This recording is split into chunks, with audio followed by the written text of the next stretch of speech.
What's going on, man? Happy Sunday. It is me, Mike, again with my finds for the week. And I got a nice little bright light. I got a stand. You can see my face. So this is pretty cool. This is different for me. I have been buying, as you can see. I got a pretty decent stash, and I'll kind of go through these and we'll see what we got. Let's check it out. So first, I got Toto. I am a fan of yacht rock. That's pretty much a lot of the music that was happening in the late 70s, going into the 80s by mainly white musicians. Music is music. I just love what I love. But Toto is one of those bands that put out some good stuff. This record has probably the most known is Georgie Porgy. That's been done. Eric Benet redid it some years ago. Just a great album. So looking forward to that. The Isleys, The Heat Is On. This is probably one of my favorite Isley albums. I love these albums because they have the gatefolds. You can look in them. They got the pictures, got great liner notes. This came out way back in '75. I was all of 2. But I remember this record. My mother and my father would play this a lot when I was growing up. So this was cool to find. Oh man, this one right here. Don Blackman. I don't know what was in the water in Queens, New York in the 80s, in the 70s and 80s, but they put together some of the best bands and the best musicians. Everyone from Lenny White to Weldon Irvine to the great Marcus Miller. And this brother here, he was a child prodigy on the piano. And they asked him to make a record. And he basically said, okay, if I'm gonna do it, I'm gonna do it my way. And he basically put a jazz meets R&B fusion, and this was it. And the funny thing, he made 2 records, but this was the most notable one that he made. It's been sampled a bunch of times. Probably the biggest hit was Holding You, Loving You. My favorite is a song called Heart's Desire. But this came out in '82. Classic album. Unfortunately, he passed away back in 2013. So rest in peace to Don Blackman. Freddie Hubbard. Just picked this up on a whim. I think there's some stuff on here I've heard before, but I haven't heard the whole thing, but picked it up for like $10. Real good find. The great Al Jarreau, the late great Al Jarreau. The song on here called Morning. Big hit back in the early 80s. I had this album. It's funny, I brought the album at a record bin for $1, and I took it home and it was the wrong record. So I got I got the sleeve, got the wrong record. So I was able to find this again. Paid a little bit more than $1, but still good find. Confunction. This was the first Confunction album. I think this came out in '77. The hit on here was a song called Fun. A lot of horns, a lot of that sound from the late 70s, early 80s, kind of coming from Earth, Wind & Fire, Brass Construction, and all those guys. So they fit right in the pocket. Confunction is probably known when Bruno Mars and they redid the song Love's Train. Probably brought that song back to life. But these were the original guys that did it. So great album. I've been on a kind of a Marvin Gaye kick for the last few weeks. So I got this one, In Our Lifetime, and this other one, Dream of a Lifetime, which is ironic. They both got the same Lifetime kind of feel. Both of these records, flip them around, both of these records were the ends of his last record at Motown and the last record that Marvin had when he was alive. This record was some old tracks that Marvin was working on, and Motown put it out. And Marvin wasn't too happy about that, and I think that was one of the reasons why he left. So this was the last record he did with Motown. It's okay. It was just some unfinished work that they put out. But this record, this was the last record that Marvin made, period. Couple songs on here that he put out, I think Sanctified Lady, Savage in the Sack. And I'll be honest, y'all, I never liked this record.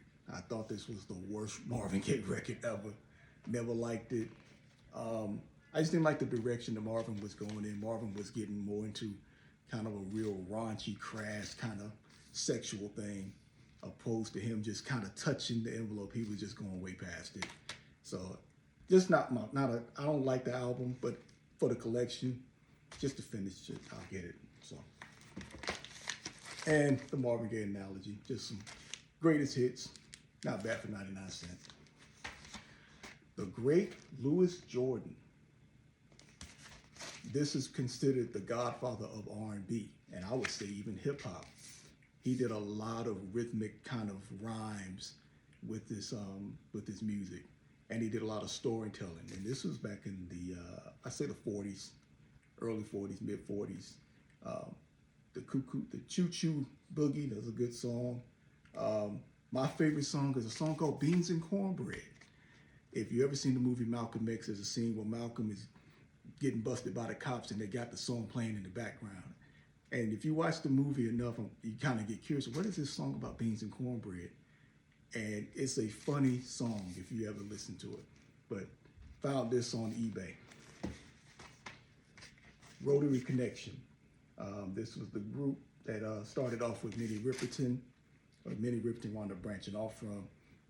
Found this for 99 cents. Good deal. BB and Q Band, which was the Bronx, Brooklyn, and Queens. The thing about this record is it was basically headed up by the same group that led a group called Change. Change was basically two dudes from Italy that made these rhythm tracks, and what they would do, they would come to New York and they would hire the greatest session musicians and singers that come on the record.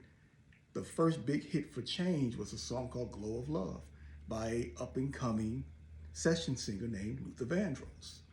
Luther sung that song, and Luther made a deal. Said, look, I'll sing on the record, but you got to put my name on the credits. And that song blew up and ushered Luther into the public eye. But also, that same Italian guys, they did this one as well. So they was double dipping. And Luther is on this record as well. He's not singing lead, but he's on the background. But the hit on this song, on this record, was a song called On the Beat. So this is early 80s, I think 81-ish, something like that, 82. But that was fascinating to know that those guys were behind this record as well. I think they only had a couple of these albums, but those guys were double dipping. But it was still a decent album. I wouldn't say it was a great album, but it was cool. It was early 80s. Sly. Greatest hits. Can't go wrong with this. Looking forward to Questlove's documentary about this one. Oh man, as a drummer, this guy's the holy grail. Bernard Purdie. If you listen to any Aretha Franklin records, any kind of those old Donny Hathaway albums, the drummer was probably this guy here. And he has a famous drum riff called the Purdie Shuffle. We talked about the group Toto. The drummer for Toto was a guy named Steve Porcaro. Steve Porcaro used that song on a song called Rosanna. That beat, that's Bernard Purdie. Kenny G. I think this was I don't know if it was his first record or second, but again, I think Kenny always got a bad rap in jazz for being a popular artist, and people kind of gave him a hard time about it. But I think Kenny was ahead of his time, and he worked with the late great Kashif, and they put some good music together. So Kenny's dope in my opinion. You know, I love a lot of the purists don't like him, but I like him. So G-Force. The great Louis Armstrong. I've never heard this before, and I'm looking forward to checking it out. A lot of my records I've not cataloged these yet. Using my processes, and I get a record, I bring them in, I clean them, I'll go through a whole process of cataloging them, and then I'll put them on the shelves behind me. But I haven't done these yet. So Wes Montgomery. The actuality is that is not the record that's in here. It's actually another Wes Montgomery record, but for $3, I'll still play with it. The great Wynton Marsalis. This was his first record. This was straight ahead pure jazz. He comes from a very musical family. The Marsalis family was notoriously known through New Orleans as a jazz family. So you got Wynton, his brother Branford. His father was an incredible musician as well. So great album. Lastly, this is a group that I kind of found on the humble from YouTube. These are some guys from Brazil. And they sounded like, if you know about the Jazz Crusaders, they sound a lot like them. And I believe this record came out in the late 70s. And I think they started to reissue it. I guess it was very rare at the time, but from what I heard, it is just some good stuff.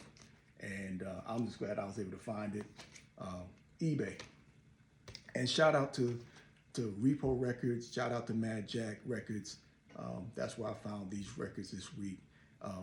But yeah, I got a stand, I got some lights, and I plan on doing this more. I do have a channel that I'm going to start promoting called Beats and Vinyl. So not only will I be talking about records, I'll be making beats on my machine in my other room and just kind of mixing all this stuff up, man. So just trying to grow the channel. If you're new to it, like and subscribe as I put this on YouTube. If you're on Instagram, just give me a nice little like. Appreciate y'all, love y'all. Until next time, see you.